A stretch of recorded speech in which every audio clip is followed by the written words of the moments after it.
آج دنیا میں افراتفری، بدامنی اور جنگ کے منڈلاتے ہوئے بادلوں کی بنیاد 14 مئی 1948 کو وجود میں آئی۔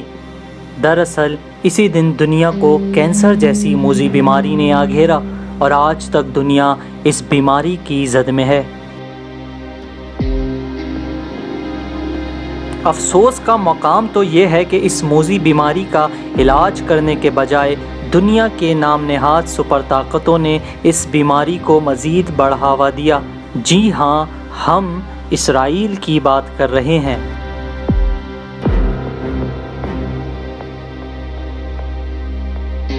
16 مئی وہ دن ہے جس دن اس ناجائز ریاست اور دنیا کے لیے کینسر اسرائیل کو امریکہ نے سب سے پہلے باقاعدہ ریاست تسلیم کیا۔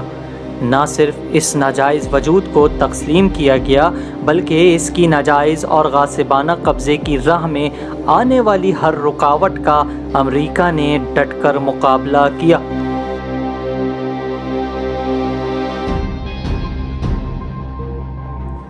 یہ 16 مئی ہی ہے کہ جس کی وجہ سے ارض مقدس فلسطین میں گزشتہ 70 برس سے ظلم کا راج ہے۔ امن و سلامتی ایک خواب بن کر رہ گیا ہے اور خوف و وحشت کا ناچ ہے۔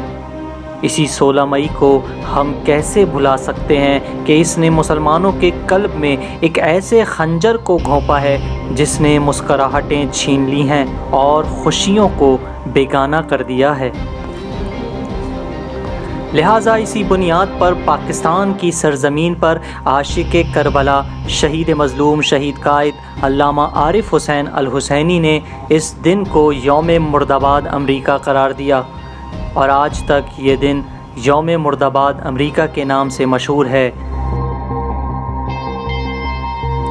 آج جب اسرائیل اپنی پوری طاقت کے ساتھ فلسطین پر حملہ آور ہے، زمینی، سمندری اور فضائی حملے کر کے معصوم فلسطینیوں کو قتل کر رہا ہے، تو ایسے میں ہماری ذمہ داری بنتی ہے کہ 16 مئی کے دن اپنے گھروں سے باہر نکل کر اسرائیل جیسے کینسر کو وجود میں لانے والے امریکہ کے خلاف اپنے صدائے احتجاج کو بلند کریں اور مظلوم فلسطینیوں کے ساتھ اظہار ہمدردی کریں۔